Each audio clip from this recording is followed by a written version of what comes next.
देखिए आज हम लोग बात कर रहे हैं त्रिभुज की बात कर रहे हैं ट्रायंगल से। ठीक, तो ये ट्रायंगल चैप्टर है हमारा 9th और 10th के बेस्ट पर है। 9th वाले भी इसको कर सकते हैं, 10th वाले भी कर सकते हैं। ठीक, इंग्लिश मीडियम हिंदी मीडियम दोनों। तो आपको जैसे आपने थंबनेल में देख लिया होगा त्रिभुज, त्रिभुज यानी ट्रायंगल। ठीक, तो देखो त्रिभुज होता क्या है, तो आपने देखा होगा पिछली कक्षाओं में त्रिभुज के बारे में बहुत से अनेक मतलब चीजें पढ़ी थी। ठीक, कि त्रिभुज किस तरीके से होता है, किस तरीके से बनता है, त्रिभुज के सर्वांगसम भी पढ़े होंगे आपने, त्रिभुज की ज्यामितीय रूपियां भी देखी होगी, आकृतियां, सर्वांगसम। ठीक, तो ये सब पढ़े होंगे। ठीक, तो देखो अब त्रिभुज होता है, त्रिभुज में कितनी साइड होती है, तो आपको पता है 3 साइड होती है, 3 साइड होती है, मतलब यानी 3 भुजा होती है। ठीक, अब त्रिभुज भी बन सकता है, जैसे मान लो तुमने पढ़ा होगा इक्विलैटरल ट्रायंगल है ना, आइसोस्केल ट्रायंगल, आइसोस्केलेन ट्रायंगल। ठीक, समबाहु त्रिभुज, समद्विबाहु त्रिभुज है ना, विषमबाहु त्रिभुज।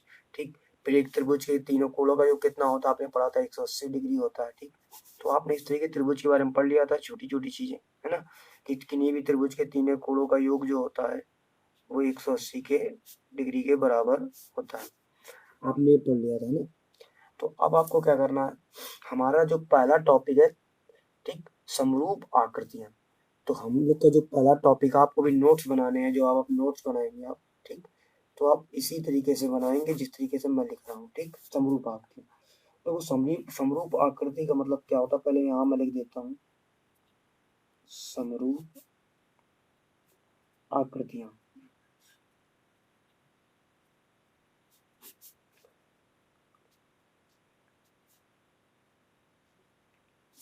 Similar figure. ठीक, देखो इसका मतलब क्या होता है, सिमिलर फिगर का मतलब क्या होता है, ध्यान से समझो आप।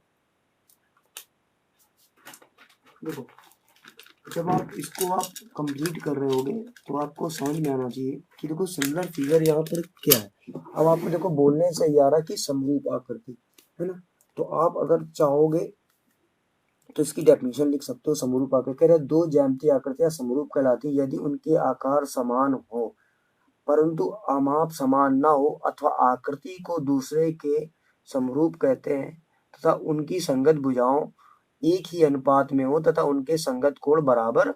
तो देखो समरूप के लिए कंडीशन क्या है, अगर मैं मान लो पहली कंडीशन अगर हम यहाँ बताते हैं, देखो पहली कंडीशन क्या है कि उनकी संगत भुजाएं एक ही हों। मतलब पहला नंबर तो ऐसे मान लो कि उनकी जो संगत भुजाएं हैं, मतलब भुजाएं वो कैसी हो, समान हो। ठीक, संगत भुजाएं समान होनी चाहिए। फिर दूसरी, उनके कोण, देखो उनके कोण भी कैसे होने चाहिए, समान होने चाहिए। ठीक, तो ये दो कंडीशन होनी चाहिए है ना, तभी वो क्या कहलाएगा, समरूप कहलाएगा। अब जैसे मान लो, अब आपको एग्जांपल से हम समझाते हैं, जैसे मान लो ये कोई वर्ग है। ठीक है, जैसे मान लो ये भी कोई वर्ग है, तो आपको पता है वर्ग का ये 90 डिग्री होगा, ये भी क्या होगा 90 डिग्री कोण, तो ये तो समरूप हो गया। ठीक, इसकी भुजा मान लो ये 4 सेंटीमीटर, ये भी कितनी है 4 सेंटीमीटर। ठीक, तो वर्ग की अगर प्रत्येक भुजा 4 सेंटीमीटर है, 4 सेंटीमीटर है, 4 सेंटीमीटर, 4 सेंटीमीटर, 4 सेंटीमीटर और 4 सेंटीमीटर, तो ये तो त्रिभुज क्या हो गया, समरूप हो गया है ना, समरूप आकृति हो गई। अब मान लो त्रिभुज में आकृति समरूप हो गई। अब देखो ट्रायंगल की बात कर ले अगर यहाँ पे हम, ठीक, ये मान लो समबाहु त्रिभुज है, अगर इसका प्रत्येक कोण कितना 60 डिग्री है। ठीक, तब ये भी समरूप हो जाएगा। अगर भुजा की बात करो तो अगर भुजा मान लो 3 सेंटीमीटर है, ये भी 3 सेंटीमीटर है, सभी भुजाएं 3 सेंटीमीटर हैं, सभी भुजाएं 3 सेंटीमीटर हैं, तो ये भी आकृति क्या हो जाएगी, समरूप हो जाएगी। ठीक, अगर हम सर्कल की बात करते हैं यहाँ पर, अगर ये मान लो सर्कल है, अगर इसकी रेडियस मान लो 2 सेंटीमीटर है, इसकी रेडियस 2 सेंटीमीटर, तो ये भी समरूप हो जाएगा। ठीक, तो आपको समझना चाहिए कि समरूप आकृति कैसे हो सकती है। अब आपने देखा होगा जैसे ताजमहल, ताजमहल की बात करते हैं तो ताजमहल का जो ऊपरी वाला सिरा होता है, अगर उसको आप ऐसे काट दो बीच से, तो ताजमहल का जो देखा जाएगा ऐसा गुम्बद इस टाइप का बना होता है, इस तरीके का गुम्बद जो बना होता है, ऐसे ऐसे वाला गुम्बद इस तरीके से। तो अगर इसको काट दो तो वो भी समरूप आकृति होगी। अब जैसे मान लो ये एक्स है, एक्स को बीच से काट दोगे तो ये पार्ट, ये वाला पार्ट और ये पार्ट वाला इक्वल होगा ना। अब जैसे मान लो जीरो, सममित आकृति वही है समरूप, है ना। तो एक तरीके समझ लो, जैसे मान लो इसको काट दो, अब ये आकृति और ये आकृति इक्वल होगी, तो मान लो जितनी ये भी होगा साइड, वो ये भी साइड इतनी होगी, ये दोनों आपस में क्या होंगे, बराबर ही होंगे, ठीक। तो समरूप आकृति का मतलब ये होता है, ठीक। तो आप समझ गए होगे समरूप आकृति क्या होती है। तो इतना ही है। अगर देखो, यदि दो आकृति समरूप है, तब एक आकृति को दूसरे आकृति से सिकोड़कर या फैलाकर बिना कोई आकार में परिवर्तन किए प्राप्त किया जा सकता है। मान लो आपने आयत उठाया, यहाँ से देखिए दिखाई दे रहा होगा आपने, और इस आयत को उठा के आपने इस आयत के ऊपर रख दिया, इस आयत के ऊपर आपने ऐसे उठा के इसको इसके ऊपर रख दिया, तो ये हमारा क्या हो जाएगा, समरूप आकृति हो जाएगी। कैसी हो जाएगी, समरूप आकृति, ठीक। तो आपको समझ में आ गया होगा। देखो 6.5 मिनट में मैंने आपको समरूप आकृति के बारे में बता दिया, ठीक। और ज्यादा कुछ त्रिभुज में था नहीं, ठीक है।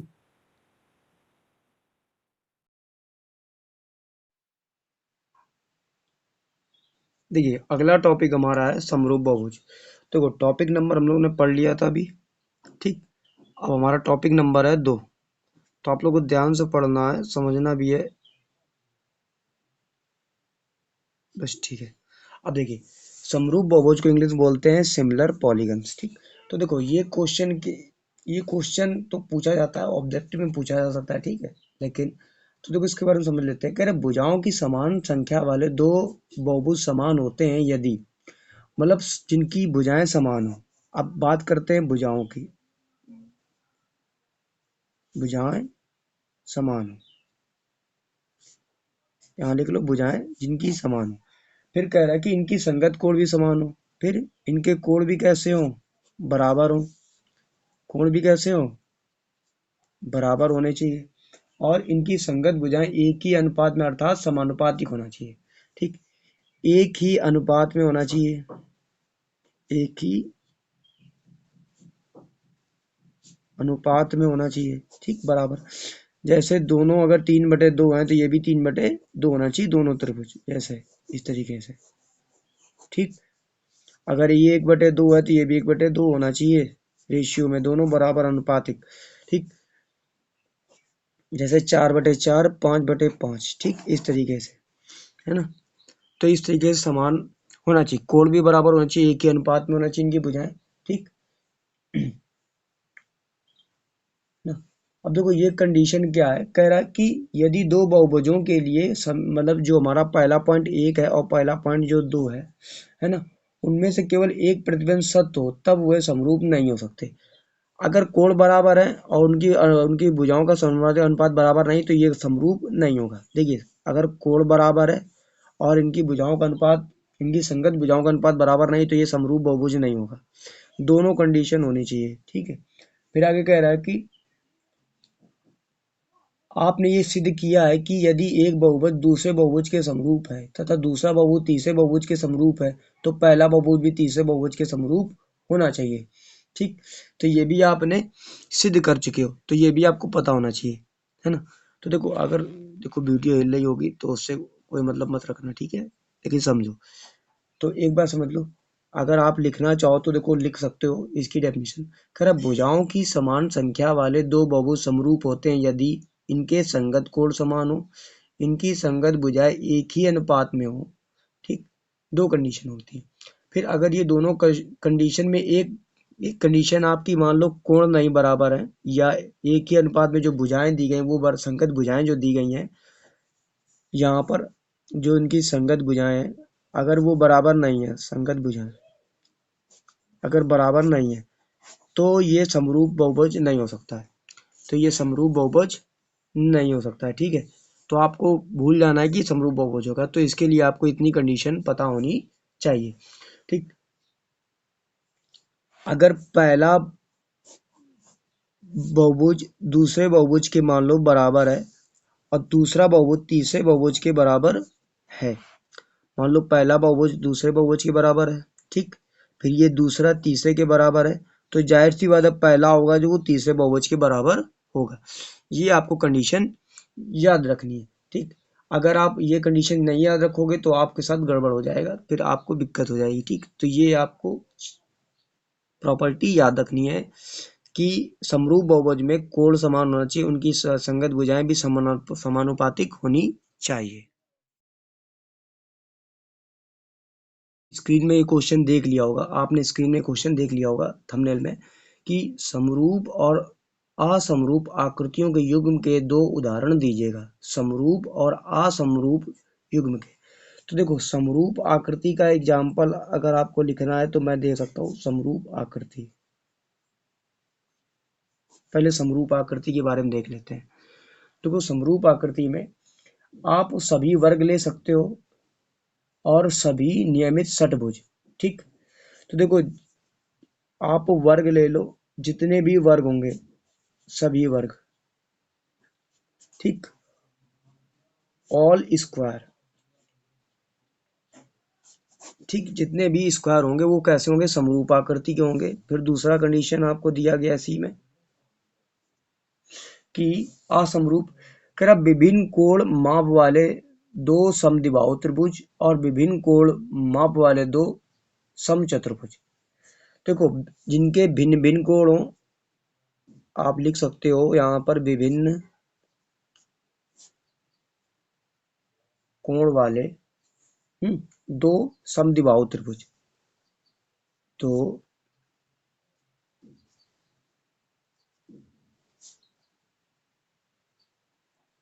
ठीक, ये दूसरे नंबर पॉइंट का था। अब इसी में आपका ए पॉइंट हो गया, ये दो दो पूछे थे, ठीक। तो तो इसमें पहला पॉइंट इसका देखो ए पॉइंट हमने कर दिया। अब इसका देखो, अब इसका भी देखो सेकंड पॉइंट कर दे रहे हम लोग बी वाले का बाद, इसका भी देखो ए पॉइंट ये हो गया। एक पूछा था समरूप आकृति में तो हमने बता दिया सभी वर्ग। अगर इसका भी बी पॉइंट आप लिखना चाहो तो लिख सकते हो सभी नियमित षटभुज, तो लिख सकते हो षटभुज। अब षटभुज भी इसमें क्या होगा, समरूप आकृति को। बी वाले में लिख सकते हो विभिन्न कोण माप वाले दो समचतुर्भुज। तो क्या लिख सकते हो आप सीधे एग्जाम्पल इसका, समचतुर्भुज,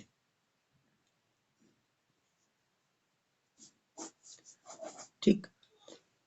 तो आप दो एग्जाम्पल लिख सकते हो। देखो समरूप आकृतियों में वर्ग ले सकते हो और षटभुज, और विभिन्न अमाप वाले में ये असमरूप वाली आकृतियां हैं उस पे समचतुर्भुज ले सकते हो। तो ये जो एग्जाम्पल हमने बताया वो असमरूप का एग्जाम्पल बताया, ठीक है। तो आप ये कर सकते हो। देखिए आपको स्क्रीन में दिख रहा होगा दूसरा क्वेश्चन, जैसा कि थंबनेल में दिया, कह रहा बताइए कि दिए गए त्रिभुज समरूप है या नहीं है। तो देखो त्रिभुज की सॉरी दिया गया चतुर्भुज समरूप है या नहीं, आपका चतुर्भुज लिखा होगा, ठीक। तो देखो चतुर्भुज के लिए अगर आपको फिगर मैं बना देता हूँ यहाँ पर, इस तरीके से फिगर बना देखिए, ठीक। और ये 4 सेंटीमीटर है और ये 4 सेंटीमीटर है, ये 4 सेंटीमीटर और ये भी 4 सेंटीमीटर है। ये 2.5 सेंटीमीटर है, ये 2.5 सेंटीमीटर है, ये 2.5 सेंटीमीटर है, ये 2.5 सेंटीमीटर, सब 2.5 सेंटीमीटर, ठीक। तो देखो अगर आपको उधर फिगर नहीं दिख रहा होगा, चलो इधर देख लेते हैं। तो ये मैंने वर्ग बनाया है और ये 2.5 सेंटीमीटर सभी साइड है, इसकी 4 सेंटीमीटर है। तो हमने बताया था एक कंडीशन कि इनकी भुजाएं कैसी होनी चाहिए, समानुपातिक होनी चाहिए, समरूप की कंडीशन होती है। तो हम मान सकते हैं कि ये भुजा ऊपर वाली भुजा के समान अनुपात के बराबर होनी चाहिए। जैसे मान लो अब इसका नाम दे दो चाहे तो पी क्यू आर एस, यहाँ नाम दे दो ए बी सी और डी, ठीक। तो ये अगर ऊपर वाली भुजा लेना चाहो तो इसके भुजा के अनुपात के बराबर लेना, ये वाली भुजा लेना चाहो तो इस भुजा के बराबर लेना। हम क्या करते हैं, ऊपर वाली भुजा लेते एस आर और डी सी।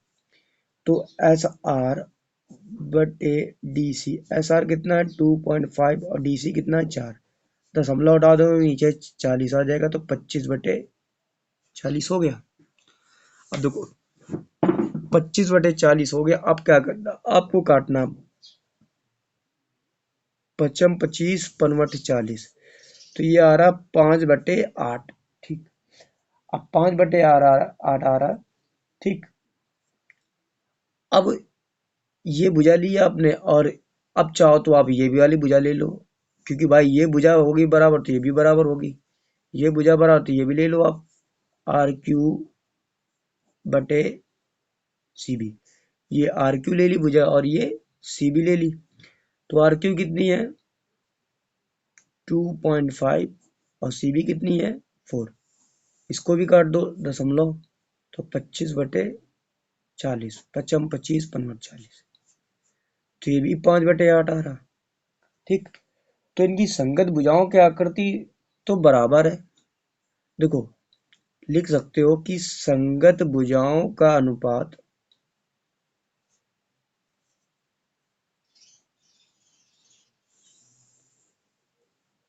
बराबर है। ठीक, तो समरूप आकृति में एक कंडीशन है, देखो संगत भुजाओं को बराबर क्या है, इनके कोण बराबर दिख रहे हैं, पहली कंडीशन में लिख दी। दूसरी कंडीशन क्या है, कोण बराबर नहीं है, कोण बराबर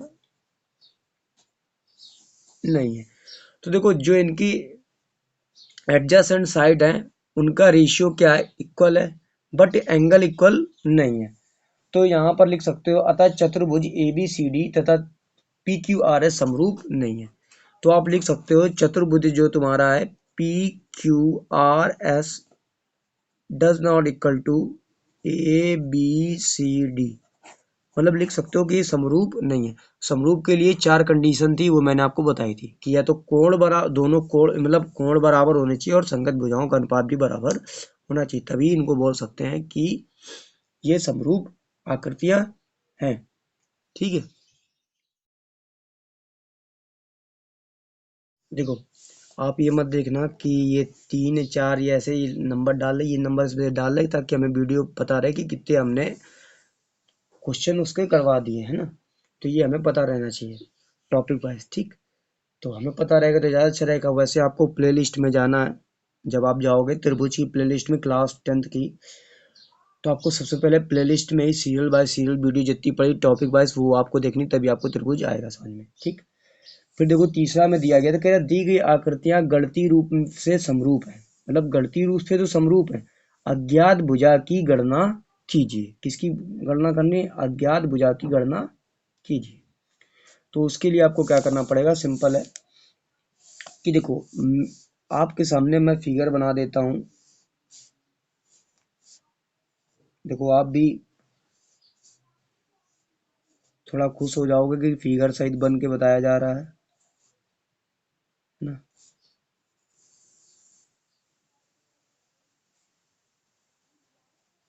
ठीक, आपको ये 5 सेंटीमीटर दी गई है पूरी, ये भी 5 सेंटीमीटर दी गई पूरी, ये 15 है, 15 है, और ये 3 है, और ये x है। ठीक, तो कह रहा दी गई आकृति गणितीय रूप से समरूप है। ठीक, तो अज्ञात भुजा की गणना कीजिएगा। तो देखो आपको पता चलेगा ये 5 सेंटीमीटर, ये 15 सेंटीमीटर है। ठीक, 15 सेंटीमीटर दी गई है। तो कह रहा दोनों आकृति समरूप है, तो अगर इनकी संगत भुजाएं बराबर हो जाएं तो हमें x का मान निकल जाएगा। तो लिख दो यहाँ पर, हमें तो ये लिखा पता है कि दिया है, लिख सकते हो आप चाहो तो कि दोनों आकृतियां समरूप हैं, दोनों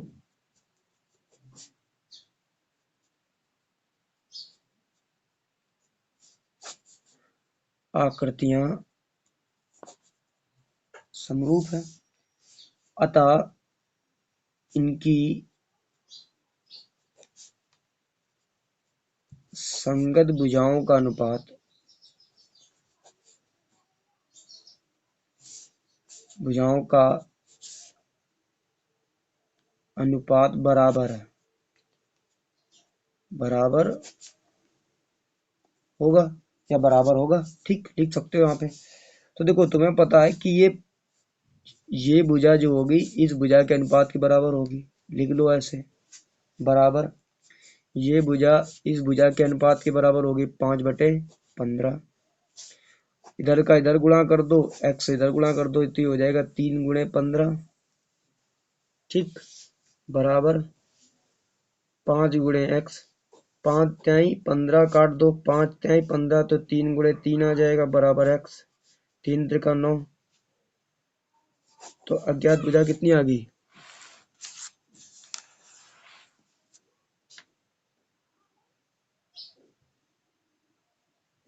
ठीक है, तो अज्ञात भुजा आपकी 9 सेंटीमीटर आ गई। तो यहाँ पे लिख सकते हो अज्ञात भुजा x बराबर 9 सेंटीमीटर।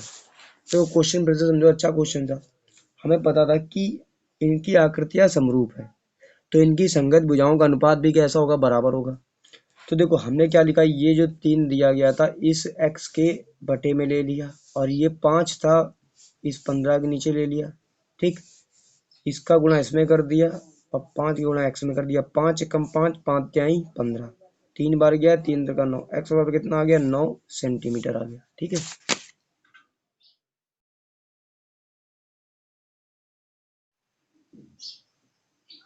देखो अगला टॉपिक हमारा दिया गया समरूप त्रिभुज। तो देखो समरूप त्रिभुज में सिमिलर ट्रायंगल आप लोग पढ़ोगे, इसके बारे में जानकारी।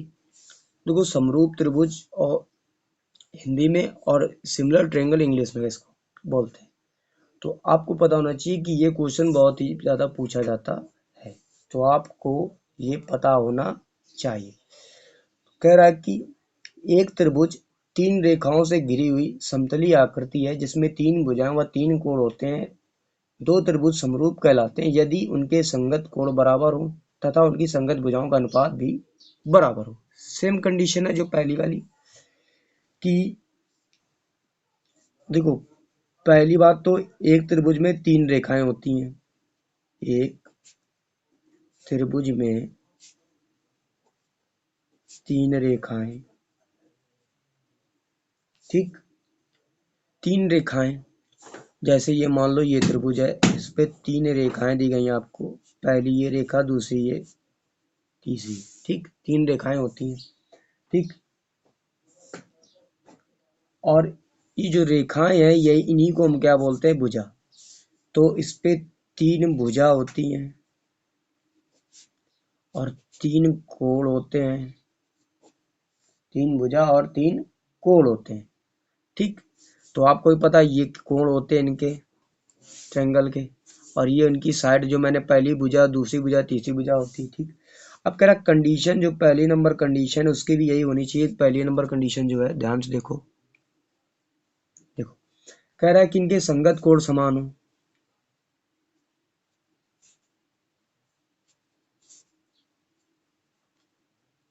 संगत कोण समान हो, ठीक। फिर दूसरी कंडीशन कह रहा है कि इनकी संगत भुजाएं समानुपाती हों, फिर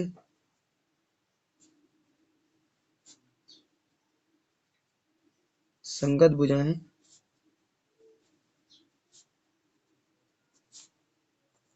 समानुपाती हों, ठीक। तो समरूप त्रिभुज में त्रिभुज की 3 रेखाएं अर्थात 3 भुजाएं होती हैं, 3 कोण होते हैं, और पहली कंडीशन याद रखना संगत कोण भी समान हो और संगत भुजाएं भी समानुपाती होनी चाहिए। जैसे इसके लिए है ना, अगर आपको ये प्रूव करने के लिए आ जाए कि समरूप त्रिभुज को प्रूव कीजिए, तो देखो ये प्रूव भी ऐसे कर सकते हो और ये आपको करना भी है प्रूव। तो आपको क्या करना है, 3 त्रिभुज लेने हैं,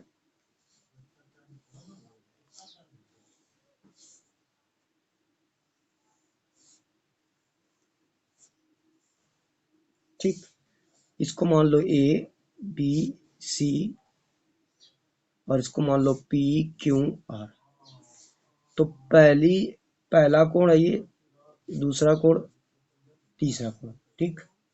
पहला कोण पी, दूसरा कोण और ये आर, तीसरा कोण, ठीक। यदि आप लिख सकते हो यदि कोण ए बराबर हो जाए कोण पी के। ठीक, कोण की बात कर रहे हैं, संगत कोण। ठीक, कोण ए बराबर हो जाए कोण पी के, फिर कोण बी बराबर हो जाए कोण क्यू के। ठीक, कोण सी बराबर हो जाए कोण आर के। कोण ए बराबर हो जाए कोण पी के, कोण बी बराबर हो जाए कोण क्यू के, कोण सी बराबर हो जाए कोण आर के। ठीक, तब इसको माना जाएगा कि ये समरूप त्रिभुज है। फिर दूसरी कंडीशन कि इस भुजा का अनुपात ए बी भुजा का अनुपात पी क्यू भुजा का अनुपात, देखो ए बी बटे पी क्यू बराबर हो जाए बी सी बटे क्यू आर के, बी सी बटे क्यू आर के, फिर ए सी बटे पी आर के। ठीक, तो ये पहली कंडीशन थी और ये दूसरी कंडीशन थी, तो इसको लिख सकते हो आप, पहली कंडीशन ये प्रूव कर दी, दूसरी कंडीशन ये प्रूव कर दी, तब हम बोल सकते हैं कि हमारा त्रिभुज कैसा है, समरूप आकृति का है। तब आप लिख सकते हो यहाँ पर कि त्रिभुज ए बी सी, त्रिभुज पी क्यू आर। अब ऐसे लिख दो, त्रिभुज सर्वांगसम का जो साइन होता है वो उस तरीके से होता है ऐसे। अगर कोई बच्चा पढ़ रहा नहीं जानता है तो इस तरीके से आप लिख सकते हो सर्वांगसम का साइन। ठीक, ठीक, इसी चिन्ह को हम लोग सर्वांगसम भी बोलते हैं और समरूप भी कहते हैं। ध्यान से देख लो भाई, वीडियो देखो, देखो क्वालिटी देख लो, 720 क्या फुल एचडी में होगी वीडियो। ठीक, ये मान लो कि 5 से 6 जितने मिनट की बन रही उतनी जीबी, अगर 6 मिनट बन गई तो 6 जीबी, 5 मिनट बनी तो 5 जीबी, 1 मिनट बनी तो 1 जीबी, और फुल एचडी में है। तो ध्यान समझो, ये समरूप है। और माइक विथ, ऐसा नहीं माइक, देखो नॉइस भी नहीं, बहुत कम नॉइस होगी। ठीक, तो ये आप कर सकते हो। ठीक, तो इस तरीके से आपको मैंने बता दिया कि समरूप त्रिभुज में आप कैसे करोगे। तो पहले समरूप त्रिभुज में इसकी 3 भुजाएं होती, 3 रेखाएं होती, इसमें 3 भुजा, 3 कोण आपको लिखना है।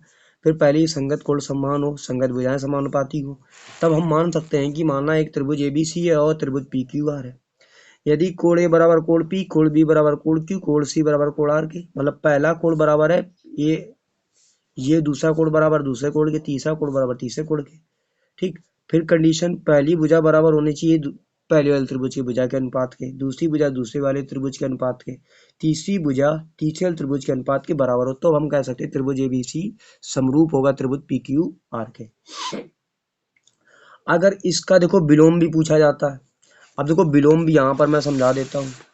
ठीक, तो देखो विलोम का पार्ट इसी से है, मैं चाहता दूसरी वीडियो ले आता इसके लिए नहीं, लेकिन मैंने कहा कंफ्यूजन में आ जाओगे। अब इसका विलोमता भी आप लोग पढ़ लो, विलोम भी पढ़ना जरूरी है। अगर आपको दे दिया जाए यदि कि त्रिभुज ए बी सी, देखो वीडियो हिले से कोई मतलब नहीं, थोड़ी देर रुक जाओ, समझ जाया करो। त्रिभुज ए बी सी व त्रिभुज पी क्यू आर के समरूप हैं, तब कोण ए बराबर होगा कोण पी के, कोण बी बराबर होगा कोण क्यू के, कोण सी बराबर होगा कोण आर के, तथा ये तो कोण हो गया, ये कोण की कंडीशन चल रही थी पहले। अब भुजा की कि जो ए बी भुजा होगी वो पी क्यू भुजा के अनुपात के, और जो बी सी भुजा होगी वो दूसरी क्यू आर की ए सी भुजा होगी वो होगी पी आर। तो ये कंडीशन आपको पता होना चाहिए। तो इसका ये विलोम भी आपसे पूछा जा सकता है। ठीक, तो ज्यादा बड़ा देखो टॉपिक किया नहीं है। ठीक, अब आप लोग कंप्लीट करते रहिए टॉपिक वाइज।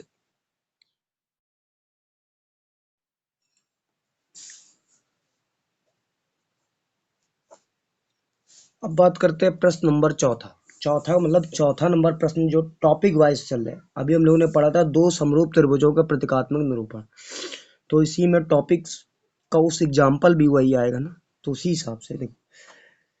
देखो आपसे क्वेश्चन कह रहा था कि यदि त्रिभुज ए बी सी सर्वांशा में त्रिभुज पी क्यू आर के, कह रहा है यदि त्रिभुज ए बी सी सर्वांशम है त्रिभुज पी क्यू आर के। ठीक, तो हमें त्रिभुज को बना लेना है स्पीड में, क्योंकि बिना आकृति के हमारा नहीं आएगा। A B C P Q R. ठीक, ये है 6.5 सेंटीमीटर और ये है 10.4 सेंटीमीटर। ठीक, अब आपको दिखाई दे रहा होगा। तो ये भुजा ए बी भुजा है 6.5 सेंटीमीटर, पी क्यू भुजा है 10.4 सेंटीमीटर। और कह रहा त्रिभुज एबीसी का परिमाप 60 सेंटीमीटर है। इसका जो परिमाप है, देखो मैं ऐसा ही लिखता हूँ, क्वेश्चन पूरा नहीं लिखता हूँ मैं, जैसे बोर्ड में पढ़ाता हूँ सेम वैसे। 60 सेंटीमीटर। तो त्रिभुज पी क्यू आर का परिमाप ज्ञात करो। अब हमें इसका परिमाप ज्ञात करना है। देखो मैं लिखता हूँ ऐसा ही हूँ, ठीक है, क्वेश्चन मार्क लगा दिया कि पी क्यू आर का परिमाप ज्ञात कर, जैसा क्वेश्चन कह रहा है। ठीक, तो हमें पता है त्रिभुज एबीसी सर्वांशम है, पी क्यू समरूप है पी क्यू आर के, या सर्वांशम बोल सकते हैं। ठीक, तो हमें कंडीशन भी पता है कि कैसे कब होता है, किस तरीके से होता है, कौन सी भुजा किसके अनुपात में करेंगे तब आएगा। तो आपको पता है कि ए बी भुजा पी क्यू के करोगे आप बटे में, बराबर बी सी भुजा करोगे क्यू आर के, ए सी भुजा करोगे पी आर के। क्योंकि समरूप त्रिभुजों के संगत भुजाएं समानुपाती होती हैं। क्योंकि हम क्या कर रहे हैं, संगत भुजाओं का अनुपात निकालना, संगत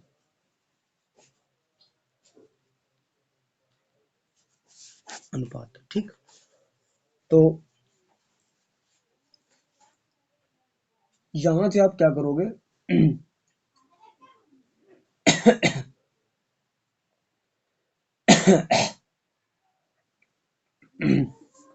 देखो ए बी बराबर क्या ले सकते हो आप,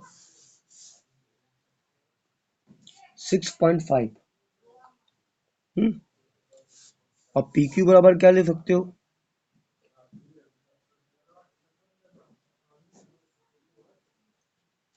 10.54। तो ए बी बटे पी क्यू की जगह लिख दिया हमने। ठीक,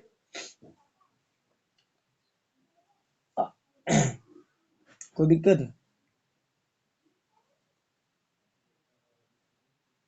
अब आपको क्या करना, पॉइंट से पॉइंट हटा लो। तो आप ध्यान से देखिए कि ये आ जाएगा 65/104 आ गया, है ना।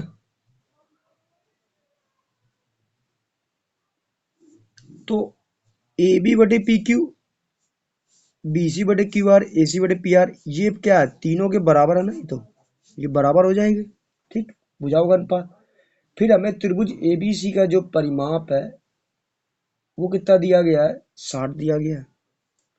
तो लिख सकते हो त्रिभुज ए बी सी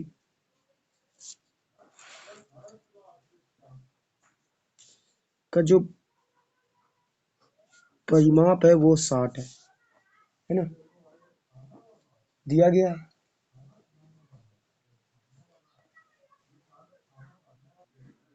ठीक, परिमाप तो आपको 60 दिया ही गया है।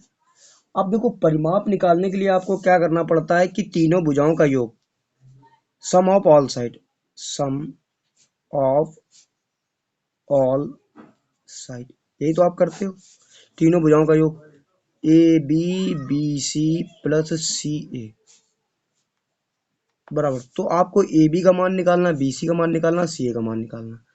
तो ये मान कहाँ से आएगा, अब आप कह रहे हो, ठीक है। तो हमें पता है ए बी और बी सी और सी ए का मान निकालने के लिए आपको पता होना चाहिए कि ए बी बराबर हम क्या लिख सकते हैं, बी सी बराबर क्या लिख सकते हैं, सी ए बराबर हम क्या लिख सकते हैं। तो आपको पता है कि अगर इसको मैं यहाँ सॉल्व कर रहा हूँ, ये जो मान है मैं यहाँ से निकाल रहा हूँ। आपने अभी लिखा था समगत भुजाओं का अनुपात, ए बी बटे पी क्यू बराबर लिख सकते हो 65/104। तो यहाँ से अगर आप ए बी का मान निकालोगे तो आएगा 65/104 गुणे पी क्यू, अर्थात 65/104 पी क्यू आएगा। तो यहाँ से आपने ए बी का मान निकाल लिया। ऐसे आप अगर BC का मान निकालोगे, BC बटे QR का 65 बटे, तो BC बराबर आ जाएगा आपका 65 बटे 104 गुणे QR आ जाएगा। ऐसे ही आप AC बटे QR का मान निकालो। देखो मैं समझा रहा हूँ तो इसलिए तो बड़ा जा रहा, लेकिन है क्वेश्चन दम नहीं।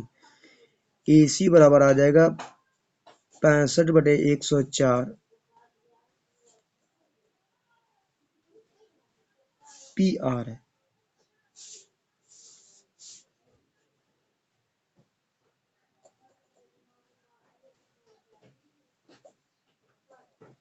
ठीक, PR आएगा, है ना। तो देखो हमने यहाँ से AB का मान निकाल लिया, BC का, AC का। तो देखो ये जो मान है ये हमने यहाँ से निकाला इस तरीके से, AB बटे PQ, BC बटे QR, AC बटे PR, ये बराबर है। तो कितना आया इनका आंसर? 65 बटे 104। ठीक, तो हमने यहाँ से मान निकाला इसका। अब आप इसमें मान रख दो इसके परिमाप में। तो जब परिमाप में आप मान रखोगे तो आपको 65 बटे 104 PQ प्लस 65 बटे 104 QR प्लस PR। 65 बटे 104 यहाँ से आप कॉमन ले लो। ठीक, ले लिया तो क्या बचेगा? PQ plus QR plus PR बराबर परिमाप कितना दिया गया था? 60। लिख लिया। अब इसका गुणा इसमें हो जाएगा और 65 का भाग हो जाएगा। तो PQ plus QR plus PR बराबर आएगा 60 गुणे 104 बटे 65। तो अब आपको इसका काटना आना चाहिए।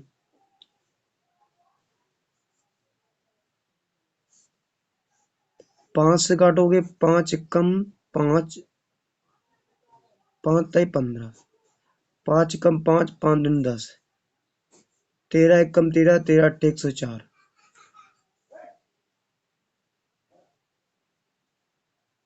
देखो 5 कम 5, 5 तय 15, 5 कम 5 बचेगा 1, 5 दूनी 10, 13, 13 13 26 43 13 चौके 52 13 5 65 13 छंग 78 13 7 51 13 अट्ठे 104, 13 अट्ठे 104 आएगा। अब 12 गुणे 8 कर दो।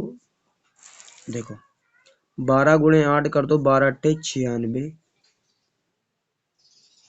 मीटर इसका परिमाप, या सेंटीमीटर दिया गया तो सेंटीमीटर आ जाएगा, परिमाप आ जाएगा। तो आपको क्या पता चला कि PQR का जो परिमाप होगा वो कितना होगा? 96 सेंटीमीटर परिमाप होगा। तो देखो ये क्वेश्चन चौथा था और मैंने समझाते समझाते, आप ध्यान से देख सकते हो, समझाते समझाते मैंने आपको कहाँ तक ले गए। तो इतने धीमे तरीके से आपको 10 मिनट में एक क्वेश्चन 2 मिनट वाला आपको कोई नहीं सिखाएगा। किसी भी पूरा यूट्यूब छान मारो आप, तो आप इस तरीके से करोगे, देखो आपका आंसर आ जाएगा। ठीक, बहुत ही सिंपल तरीके से मैंने सिखाया आपको। देखो अगला 5वां नंबर क्वेश्चन है और यही टॉपिक है, इसी का है हमारा। तो इसको आप किस तरीके से करोगे? कह रहा है कि त्रिभुज ABC सर्वांगसम है त्रिभुज EDF के। ठीक, तो हम, आपने क्वेश्चन पढ़ लिया, मैं आपको डायरेक्ट आपको चित्र बताता हूँ। ठीक, तो पहले हम लिख लेते हैं, चित्र बना लेते हैं, या तो ज़्यादा अच्छा रहेगा।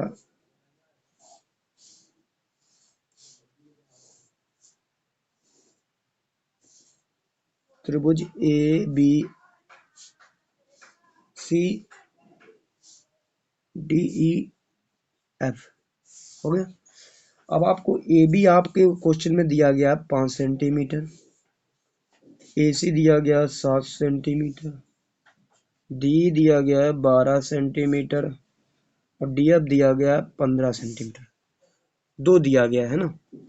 तो दो साइड आपको दी गई, जो आपको दी गई मैंने लिख दिया। फिर हमें ये पता है कि जो त्रिभुज ABC है वो समरूप है त्रिभुज DEF के। नहीं, EDF लिखा है, क्रम मत तोड़ना नहीं तो गलत हो जाएगा। जैसा दिया गया आपको, ये आपको कंडीशन दी गई है। ठीक, तो हमने ये कंडीशन लिख ली। अब आपको पता है कि एक ही हमारा फंडा है, या तो कोण बराबर कर लो या संगत भुजाओं का अनुपात कर लो। तो संगत भुजाओं का अनुपात करने के लिए आपको लिखना पड़ेगा ए बी बटे ई डी बराबर ए सी बटे ई एफ बराबर बी सी बटे डी एफ। क्योंकि समरूप त्रिभुजों के संगत भुजाओं का समानुपाती होती हैं, भुजाएं समानुपाती होती हैं, लिख सकते हो। ठीक, अब जितना भी दिया गया उसके बारे में पूरा लिख लो। भुजा जो जितनी भी दी गई हो आप लिख लो। 5 दिया गया ए बी, ई डी दिया गया 12 बराबर ए सी 7 है और ई एफ हमें पता नहीं है, पी सी पता नहीं है और डी एफ 15 है। लिख लिया। तो अभी आपने एक कंडीशन पढ़ी थी, पीछे हम लोगों ने पढ़ाया था कि अगर कोई देखो मैं इधर समझा रहा हूँ, ये आपको आपके इस क्वेश्चन से रिलेटेड नहीं है, कि पहली अगर आकृति दूसरी आकृति के समरूप है और दूसरी आकृति तीसरी आकृति के समरूप है, तो पहली आकृति तीसरी आकृति के समरूप हो सकती है। तो वही यहाँ पर भी आप कंडीशन वही याद कर लो, समझ लो कि अगर आपको मान निकालना है तो आप ये और ले लो, पहला और तीसरा ले सकते हो और पहला और दूसरा। तो हम पहला और दूसरा पद ले लेते हैं। तो हम यहाँ पर पहला व दूसरा पद लेते हैं, समीकरण नहीं पद ले रहे हैं, देखो पद लिख दे रहे हैं। ठीक है, तो 5/12 और 7/, ई एफ को आप जब सॉल्व करोगे तो इसका इधर मल्टीपल कर दो, इसका इधर मल्टीपल कर दो, तो ये आ जाएगा 7×12/5 बराबर ई एफ। तो 12 सत्ते 84, कितना आ जाएगा 12 सत्ते 84/5। 5 का भाग कर दो, 5 कम 5 3, 5 छक्का 30.65 16.8 सेंटीमीटर ई एफ। तो ई एफ कितना आ गया 16.8 सेंटीमीटर आ गया। अब आप क्या करोगे, पहला और तीसरा ले लो, पहला और तीसरा पद ले लो, पहला व तीसरा पद। तो 5/12 बराबर 20/15 गुणा कर दो, 15×5/12 बराबर आ जाएगा 20। 15×5 75/12, 12 चौको 48, 12×5 60, 12×6 72, दशमलव लगाया 3, 12×2 24। ठीक, फिर 12×5 तो ये समथिंग इतना आ जाएगा। तो BC बराबर आ जाएगा 6.25 सेंटीमीटर। अब एक मिनट रुक जाओ, दिखाई नहीं दे रहा होगा आपको, कह रहा हो कि सर जी करते जा रहा, दिखाई दे नहीं रहा हमको। तो चलो देख लो, अब ध्यान से देख लो। मैंने 15×5 में करा दिया और BC का गुणा 12 में होगा, उसका डिवाइड हो जाएगा डायरेक्ट। तो 15×75 भाग करोगे 12 का, तो 12 का भाग पूरा कर दो 6.25 सेंटीमीटर आएगा। तो BC बराबर आ गया 6.25 सेंटीमीटर। ठीक, तो इस तरीके से आप सभी भुजाएं निकाल सकते हो। आपसे देखो क्वेश्चन में पूछा गया था कि अन्य भुजाओं की लंबाई ज्ञात करो, तो अन्य भुजाएं आपसे EF पूछा गया था और BC के बारे में पूछा गया था। तो अगर आपको ये जानकारी नहीं है तो आपको निकालना भी चाहिए। ठीक है ना। तो एक बार फिर से समझ लो आप कि हमें त्रिभुज तो दिया नहीं गया था, लेकिन हमने त्रिभुज बनाया ABC और EDF। ठीक, हमने AB बराबर 5 सेंटीमीटर दिया गया था, AC बराबर 7 सेंटीमीटर, ED बराबर 12 सेंटीमीटर, EF नहीं पता था, DF 15 सेंटीमीटर पता था। तब त्रिभुज ABC सर्वांगसम होगा EDF के। तो हमने समानुपातिक भुजा वाला लगा दिया प्रमेय। समरूप त्रिभुजों की संगत भुजाएं समानुपाती होती हैं। समरूप त्रिभुजों की संगत भुजाएं समानुपातिक होती हैं, कंडीशन लगा दी। पहला पद और दूसरा पद ले लिया, इसको सॉल्व किया तो EF कितना आ गया, EF 16.8 सेंटीमीटर आ गया।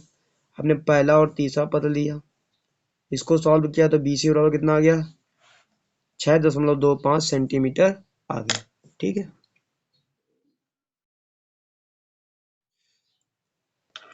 तो देखिए हमारा अगला टॉपिक है आधारभूत समानुपातिक प्रमेय। ठीक, बेसिक प्रॉपर्टीज ऑफ थ्योरम, प्रमेय नंबर 1 थेल्स प्रमेय। ठीक, तो हमने क्यों इसको थेल्स प्रमेय लिखा है, क्योंकि जो पहली प्रमेय होती है उसको हम थेल्स थ्योरम भी कहते, तो आपको पता होना चाहिए। तो क्योंकि ये जो पहली प्रमेय आपको वीडियो में थंबनेल में दिखाई दे रही होगी प्रमेय नाम, तभी आपने वीडियो खोली होगी, तो ये याद रखना जो पहली प्रमेय होती है उसको हम थेल्स थ्योरम भी कहते हैं। ठीक, और ये जो टॉपिक है वो आधारभूत समानुपातिक प्रमेय का है। ठीक है, तो अगर आप लोग एक बार मैच कर लीजिएगा कि आपने जो वीडियो खोली वही वीडियो है जो आप सीखना चाहते हैं थेल्स प्रमेय, क्योंकि ये बहुत सी कॉमन चीज़ है जो हर एग्जाम तो मान लो नहीं, जब क्लास 10th में ये प्रमेय अगर आपको नहीं आती है तो आप लोग बेकार हो, क्योंकि हर ही क्वेश्चन में यूज होती है और ये प्रमेय बोर्ड में भी आ जाती है। तो एक बार रिपीट कर लीजिएगा प्रमेय, मैं बोल रहा हूँ प्रमेय नंबर फर्स्ट। यदि किसी त्रिभुज की एक भुजा के समांतर अन्य दो भुजाओं को भिन्न भिन्न बिंदुओं पर प्रतिच्छेद करने के लिए एक रेखा खींची जाए तो ये अन्य दो भुजाओं एक ही अनुपात में विभाजित हो जाती है। तो ये आपकी प्रमेय नंबर फर्स्ट है और इस प्रमेय को थेल्स प्रमेय भी कहते हैं। तो चलो स्टार्ट करते हैं हम लोग, अगले पेज पे आ जाते हैं हम लोग अपने। ठीक है, तो अगले पेज पे आ गए हैं और ये जो प्रमेय नंबर फर्स्ट है वो हम लोग पढ़ रहे हैं। ठीक, आप प्रमेय नंबर फर्स्ट या आप थेल्स प्रमेय डाल दीजिएगा, प्रमेय नंबर फर्स्ट या आप थेल्स प्रमेय डाल सकते हैं। ठीक है, तो आपको पता होना चाहिए कि हमें इस प्रमेय को प्रूव करने के लिए एक त्रिभुज की आवश्यकता पड़ेगी। तो आप मान सकते हो कि त्रिभुज ए बी सी, ठीक, त्रिभुज ए बी सी, तो उसके लिए देखो मैं थोड़ा सा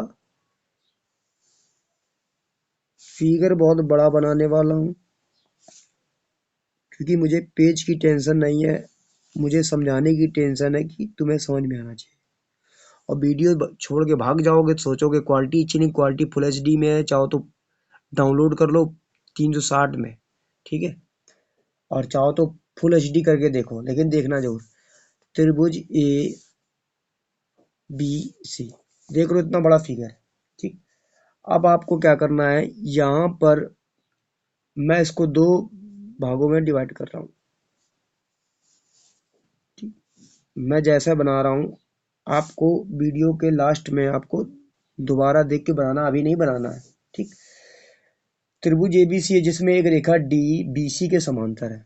जो ये डी रेखा है ये बीसी के क्या है, समांतर है। तो सबसे पहले हम लिख लेंगे यहाँ पर दिया है, क्या लिख लोगे आप, दिया है।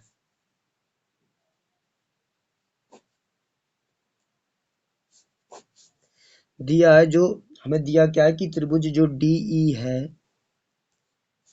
वो भुजा बीसी के समांतर है। ठीक, ठीक, अब यहाँ पर क्या करना है कि आगे कह रहा है कि जो भुजा हमारी ए बी है, ए बी को डी पर तथा ए सी को ई पर प्रतिच्छेद करती है। ए बी को, अब जो भुजा हमारी ए बी है और हमारी जो भुजा ए सी है, भुजा ए बी और भुजा ए सी, ये भुजा ए सी को ई बिंदु पर प्रतिच्छेद किया जाता है और भुजा ए बी को डी बिंदु पर प्रतिच्छेद किया जाता है। तो आप लिख सकते हो ए बी को डी पर तथा ए सी को ई पर प्रतिच्छेद करती हैं। रेखाएं क्या करती, प्रतिच्छेद करती हैं।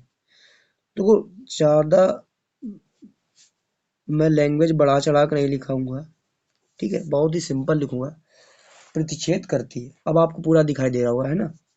तो प्रतिच्छेद करती है अर्थात डी है जो वो बीसी के समांतर है। तो आपको मैंने ये पहले लिख दिया है जो डी के समांतर है बीसी। ठीक, आपको आगे लिखना नहीं, हमें सिद्ध क्या करना है आपको लिख लेना है यहाँ पे।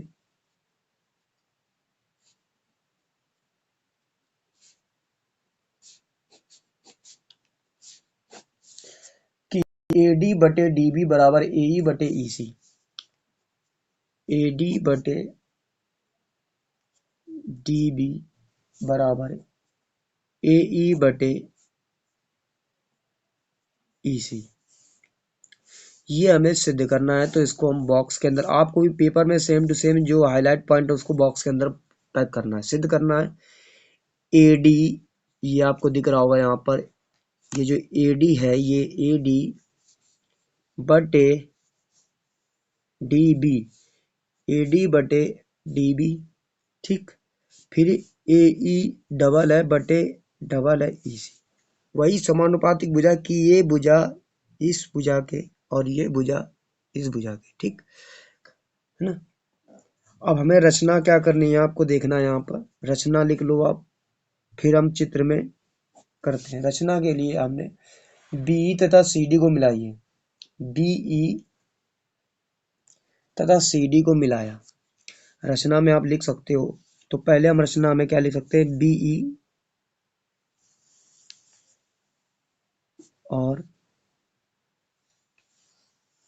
CD को मिलाया, लिख लो रचना। BE तथा CD को मिलाया, BD तथा CD को मिलाया, या आप ये भी लिख सकते हो B को E से नहीं, BE, एक मिनट, BE है यहाँ पर, हाँ, BE तथा CD, मतलब B को E से मिलाया तथा C को D से मिलाया, ऐसे आप लिख सकते हो, या E को B से मिलाया या D को C से मिलाया, कोई कंफ्यूजन नहीं, सिंपल है। B को E से मिलाया, D को C से मिलाया, आप लिख सकते हो, ठीक है। रचना हो गई आपकी कंप्लीट। उसके बाद आपको क्या करना है, EF जो लंब EF है वो लंब है AD पर, AB पर, और DG लंब है AC पर, ठीक। उसी के बाद आपको लिखना है, कह रहा है कि जो EF है, यहाँ पर EF की बात करें वो परपेंडिकुलर है, तो यहाँ पर लंब का सिंबल आप बना दीजिएगा, और जो D परपेंडिकुलर है AC पर, ठीक। E लंब है AB पर और D लंब है AC पर। अब तुम कहोगे AE बात करें, नहीं, अभी पूरी ये भुजा इसकी बात कर रहे हैं हम लोग, AC की, AC भुजा की बात कर रहे हैं और AB भुजा की बात कर रहे हैं, ठीक है। तो लिख दो यहाँ पर F नाम दे दो इसका, और यहाँ पर नाम दे दो G, ठीक। तो लिख सकते हो यहाँ पर कंडीशन की EF लंब है AB पर और DG लंब है AC पर। तो एक ये हमें हाईलाइट पॉइंट मिला, ठीक, लंब वाला, ठीक। अब उत्पत्ति हम लोग करते हैं इसमें।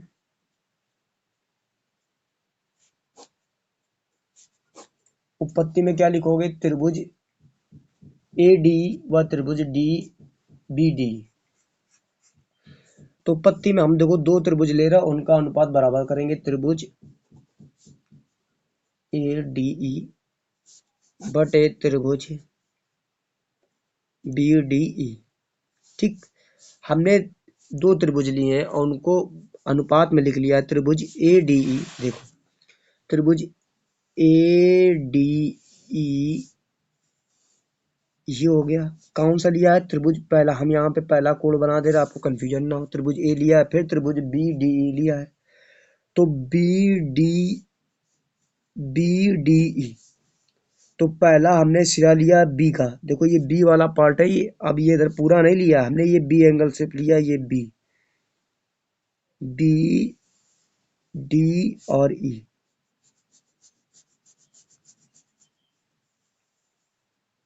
चाहो तो हम आपको क्या करते हैं, रेड रेड कर देते हैं, ठीक है।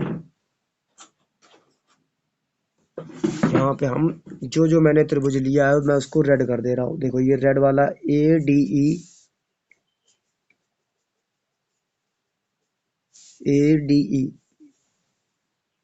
क्योंकि आप लोग को कंफ्यूजन ना हो इस वजह से, ठीक है।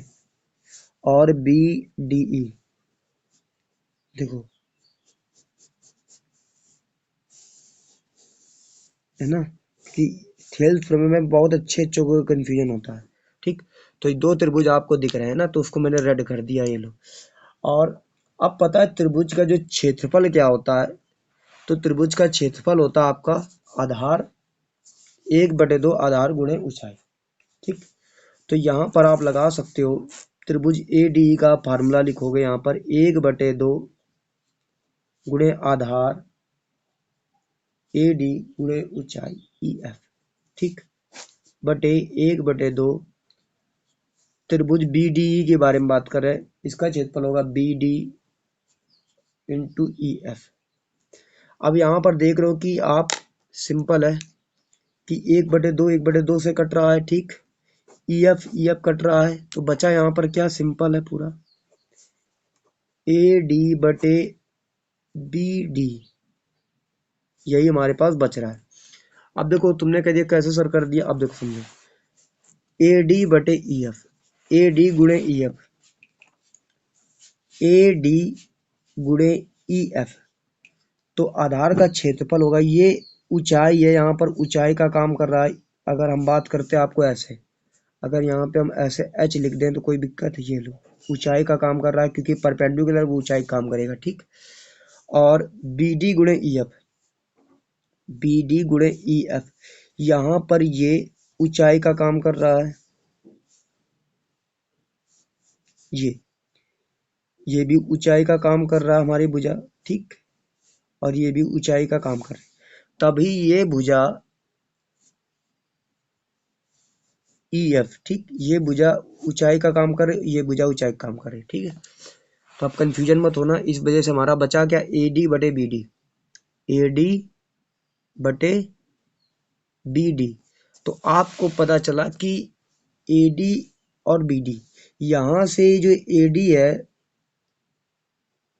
ए डी नहीं दिखाई दे रहा, ए डी बटे किसके आ गया, बी डी के। देखो हमें सिद्ध करना था ए डी बटे बी डी, तो बी डी लिख दो या डी बी लिख दो, तो पहली कंडीशन आ गई हमारी त्रिभुज से। ठीक, कि त्रिभुज ए डी बटे त्रिभुज बी डी, तो ए डी बटे डी बी या बी डी लिख सकते हो, दोनों कंडीशन सेम है कि पहली भुजा इस त्रिभुज की दूसरे भुजा के अनुपात के बराबर आ गई, देख सकते हो। अब हमें प्रूव करना ए ई बटे ई सी, इसको प्रूव करना। इसी प्रकार आप त्रिभुज लेंगे, देखो दूसरा,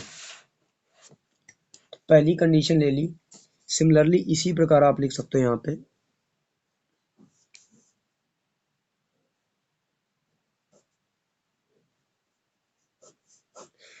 थ्योरम थ्योरम है, कोई बात नहीं, इंग्लिश में लिख सकते हो चाहे तो। आप लिखोगे त्रिभुज ए डी ई, त्रिभुज ए डी ई बटे त्रिभुज डी ई सी। ठीक, अब हम बात करते त्रिभुज ए डी ई व त्रिभुज डी ई सी की। ए डी ई, देखो ए डी ई वही त्रिभुज लिया है, अब दूसरा त्रिभुज लिया हमने डी ई सी। अब की बार हमने क्या किया है, ए डी ई और डी ई सी, तो ए और डी का सिरा हमने पहले लिया है, सिरे की बात कर रहे हैं, ठीक, हम लोग सिरे की। तो अब की बार बात कर रहे हैं डी ई सी की, डी ई और सी की। ठीक, डी ई सी की, तो यहाँ पर अब त्रिभुज हमने ये लिया है डी ई सी। ठीक, देख लो ये दोबारा से बनना ये फिगर, अब आपको समझ में आ गया होगा। ए डी ई, देख लो दोबारा से ये लाइनिंग वाला, क्योंकि वो अलग ही से नजर आ जाता है, डबल डबल वाला लाइनिंग वाला। तो ए डी ई और डी ई सी हमने त्रिभुज लिया है। ठीक, ले लिया, इसका भी फार्मूला क्या होगा, आधार गुणे ऊंचाई, तो 1/2 आधार ए ई गुणे ऊंचाई डी जी बटे आधार 1/2 ई सी गुणे डी जी। ठीक, तो आपको डी जी से डी जी कैंसिल हो जाएगा, 1/2 से 1/2 कैंसिल हो गया, बचा क्या, ए ई बटे EC। ठीक, आ गया। ठीक, अब हमने देखो यहाँ पर आधार गुणे ऊंचाई, आधार हमारे लिए क्या है, यहाँ पर AE है। क्या है, पहले वाले त्रिभुज के लिए हमारा क्या था, देखो यहाँ पर देखोगे त्रिभुज, पहला वाला जो त्रिभुज है ADE का आधार क्या है हमारा AE, ये हमारा आधार हो गया। और ऊंचाई क्या हो जाएगा DG, ADE तो ऊंचाई हो गई अब की बार DG। अब की बार कौन सी ऊंचाई ले ली, ये ऊंचाई ले ली हमने, तो ये अब की बार ऊंचाई का काम कर रहा है हमारा। ठीक, और नीचे वाले त्रिभुज के लिए हम बात करेंगे DEC, इधर देखो ये पेन चल रहा है, DEC की बात कर रहे हैं, तो आधार हो जाएगा EC और ऊंचाई क्या हो जाएगी DG। तो ऊंचाई इसकी सेम रहेगी, सेम, बट जब त्रिभुज ADE की बात करें तो ऊंचाई पहले ये थी, अब ये हो जाएगी DG ऊंचाई, तो सेम वही है ना, कंडीशन वही लगाई है। ठीक, अब आपको दिख रहा होगा दोनों हमारी बराबर आ रही है। इसको आप समीकरण 2 लिख लो, और पहले वाले को समीकरण तो आपने ये लिखा ही लिया है। मान लो पहला समीकरण ये था और दूसरा समीकरण ये है जो अभी निकाला था हमने।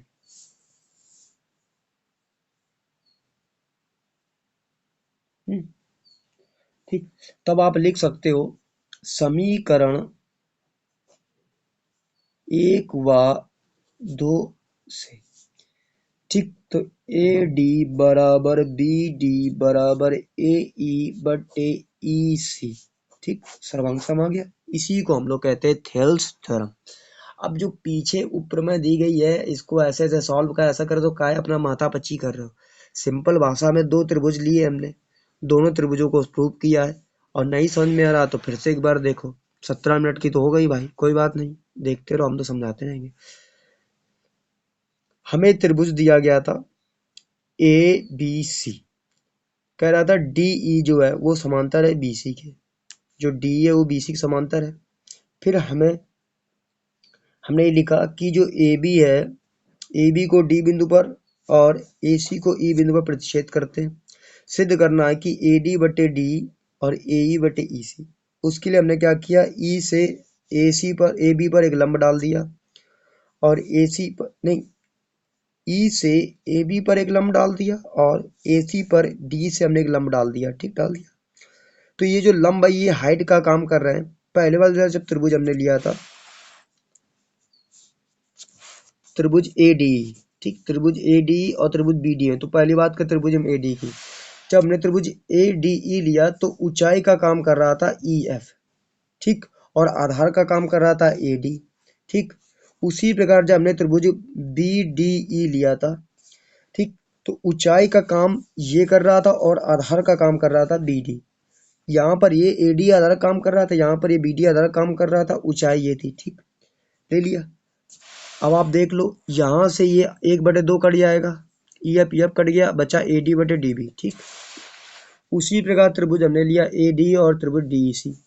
जब हमने त्रिभुज पहला ही वाला त्रिभुज सेम लिया ADE और DEC। ठीक, क्यों हमने DEC लिया, क्योंकि हमें AE बटे EC क्या करना है, प्रूव करना है, AE बटे EC प्रूव करना है। तब यहाँ पर ऊंचाई का काम यही कर रहा था। अब की बार इसका ऊंचाई काम करेगा DG। ठीक, पहले वाले त्रिभुज के लिए तो देखो यहाँ पे DG ऊंचाई काम कर रहा है, यहाँ पर ये भी DG ऊंचाई काम कर रहा है ये वाले त्रिभुज के लिए। AE बटे EC आ रहा है 1/2 1/, आपको पूरा पूरा आंसर साफ साफ दिख रहा है। ठीक है, बस आपको देखने की जरूरत है, तो आप इतना ही सॉल्व करो, आगे तो आपको कुछ सॉल्व नहीं करना है। ठीक है, तो ये हो गई थेल्स थ्योरम भी कहते हैं, और इसको आधारभूत की समानुपातिक प्रमेय भी कहते हैं, और इसी को प्रमेय ये कहते हैं जो मैं बोल रहा हूँ कि यदि किसी त्रिभुज की एक भुजा के समांतर अन्य दो भुजाओं को भिन्न भिन्न बिंदुओं पर प्रतिच्छेद करने के लिए एक रेखा खींची जाए तो अन्य दो भुजाएं एक ही अनुपात में विभाजित हो जाती है। ठीक, तो बहुत टाइम हो गया, 20 मिनट होने जा रहे हैं, लेकिन आपको समझ में आ गया होगा। ठीक है,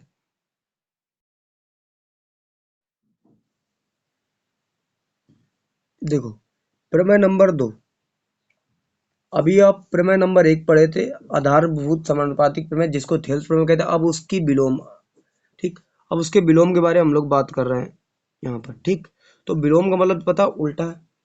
तो अब आप जैसे देख रहे होगे वीडियो में थंबनेल में लिखा है कि यदि एक रेखा किसी त्रिभुज की दो भुजाओं को एक ही अनुपात में विभाजित करे, यदि एक रेखा किसी त्रिभुज की दो भुजाओं को एक ही अनुपात में विभाजित करे तो वह तीसरी भुजा के समांतर होती है। तीसरी भुजा के समानुपातर होती है। अभी हमने तीसरी भुजा के समानुपातर में पढ़ा था और उनके अनुपात को बराबर किया था। अब वो कह रहा है यदि उनके अनुपात बराबर है तो तीसरी भुजा की समांतर होती है। तो देखो सिंपल है, फिगर वही बनेगा आपका। फिगर जितना बड़ा मैंने बनाया था उतना ही रहेगा, ठीक। फिगर कम नहीं कर सकते हैं, और चाहे तो हम देखो मैं छोटा सा अब फिगर बना देता हूँ क्योंकि बड़ा फिगर मैंने आपको ही बताया था। ए बी सी, ठीक, और ये डी और ई, क्योंकि आपके किताब में फिगर बना है और यहाँ तो उसने क्या किया है, इस तरीके से दूसरी भुजा को एफ तक बढ़ाया है, ठीक, दिख रहा होगा आपको, ठीक है। चित्र में दिया है त्रिभुज एबीसी और त्रिभुज डी एबी को डी पर तथा एसी को ई पर प्रतिच्छेद करती, वही आपको लिखना है सेम जो दिया गया है। जैसे हमने उसमें लिखा था कि त्रिभुज ए बी सी और रेखा डी ई, जो रेखा जो डी है, ये रेखा D E comma A B को, ये जो ए बी है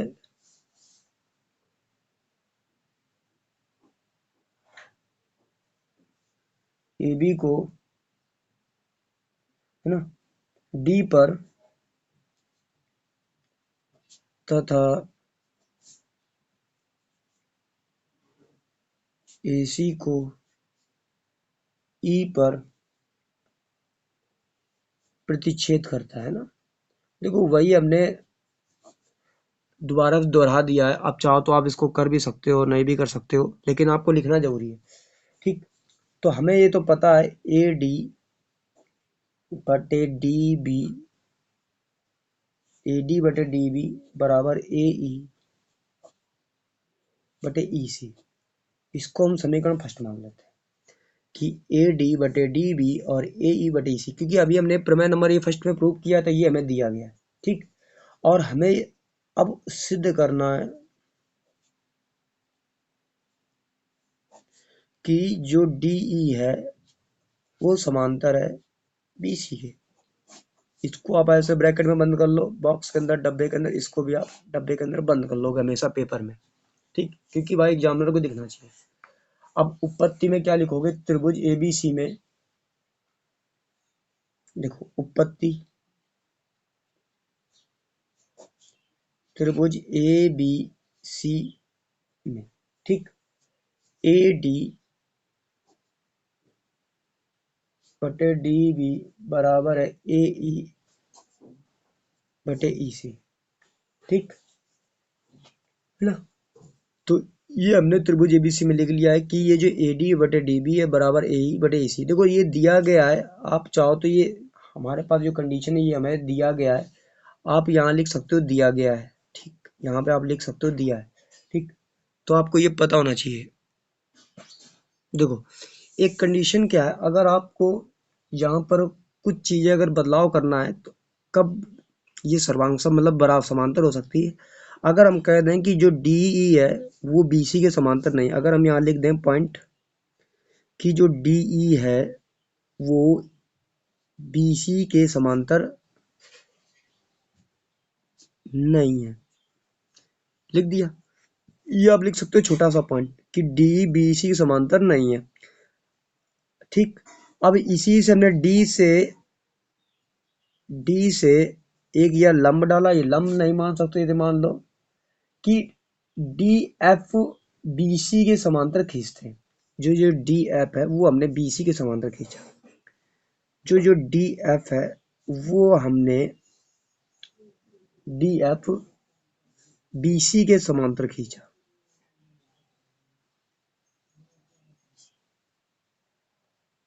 तो ये कुछ ना कुछ करना पड़ता है, ठीक। तो ये पहला वाला पॉइंट से जिससे हमारा प्रूव होता है इसको हमने कर दिया। अब हमने क्या खींचा, जो डी एफ है ये ये हमने मान लिया कि BC के समांतर है, तो हमने क्या खींचा, DF को खींचा। चाहो तो आप रचना लिख सकते हो, DF को खींचा। अब वही समान आधारभूत समानुपातिक प्रमेय का प्रयोग कर लो। आप लिख दो यहाँ पे आधारभूत समानुपातिक प्रमेय, आधारभूत समानुपातिक प्रमेय, ठीक से, या लिख लो प्रयोग, आधारभूत समानुपातिक प्रमेय का प्रयोग करने पर। इतना मोबाइल हिलता है साला, दिमाग खराब हो जाता है। ठीक है, तुम लोग डिस्टर्बेंस हो जाता है कि इनका मोबाइल बहुत हिल रहा है। AD बटे DB बराबर AF बटे FC। इसको समीकरण फर्स्ट मानो, फर्स्ट क्या नहीं सेकंड मानो, क्योंकि फर्स्ट तो हम ऊपर मान चुके हैं ना, ये फर्स्ट। तो आपने क्या लिखा, AD बटे डी डी बी, और जहां पर AE हो रहा था, देखो जहां पर AE था वहां पर हमने क्या मान लिया, F बिंदु मान लिया, तो AF बटे FC मान लिया। ठीक, कुछ नहीं करना, बस ये जो F है, E की जगह F को मान लेना बस। ठीक है, इतना हो गया। अब क्या करोगे आप, समीकरण फर्स्ट और सेकंड में आप ले लो यहां से समीकरण फर्स्ट व सेकंड से। ठीक, समीकरण फर्स्ट व सेकंड से, है ना। अब यहां पर आप क्या करोगे,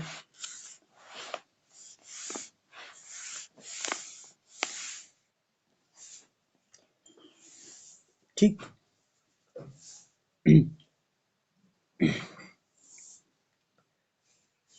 आप इसको लिख सकते हो AE बटे EC बराबर AF बटे FC। ठीक, लिख सकते हो, लिख सकते हो नहीं लिख सकते हो, क्यों लिख सकते हो, क्योंकि अभी हमने क्या किया था कि AE बटे EC और AF बटे FC, समीकरण फर्स्ट और सेकंड इस वजह लिखा क्योंकि अगर दाया पक्ष वाला दाया के बराबर था, बाया पक्ष के बराबर है। कैसे बराबर हो जाएगा, जैसे मान लो आपको समीकरण फर्स्ट में दिया गया था AD बटे DB और AE बटे EC, ये दिया गया था, और इसको समीकरण फर्स्ट था, और यहाँ समीकरण दूसरे के आपको दिया गया था AD बटे DB बराबर AF, ये आपको समीकरण 2 दिया गया। ठीक, तो देखो पहला पार्ट वाला पहले पार्ट के इक्वल था, तो दूसरा पार्ट जो है वो दूसरे वाले पार्ट के बराबर होगा। इस वजह से हमने ये लिखा AE बटे EC बराबर AF बटे FC के। ठीक हो गया, इसको समीकरण आप 3 मान लो। ठीक, अब क्या करोगे, समीकरण 3 में दोनों तरफ एक जोड़ दो, समीकरण 3 में आप दोनों तरफ एक जोड़ दो। ठीक, एक आपने जोड़ दिया। अब जब आप एक जोड़ोगे तो इसमें हो जाएगा AE प्लस EC बटे EC बराबर AF प्लस FC बटे FC। ठीक, अब देखोगे यहाँ पे E कॉमन है, तो यहाँ पर क्या बचेगा, AC। देखो E पूरा कॉमन है, क्योंकि हम लोग AC को तो ये लिख सकते हैं ना, AC को AE प्लस EC लिख सकते हैं बटे EC बराबर AF प्लस FC, इसको लिखेंगे AC बटे FC। ठीक, तो यहाँ से AC AC बराबर, तो EC बराबर किसके हो जाएगा,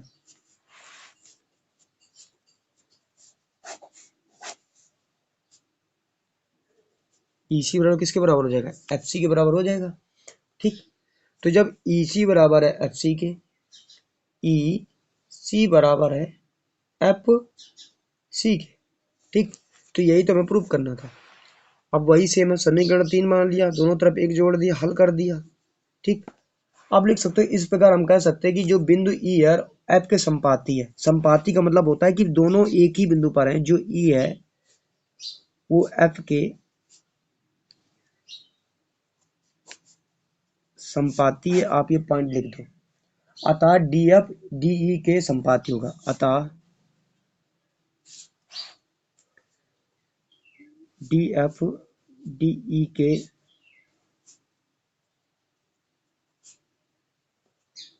संपाती होगा। ठीक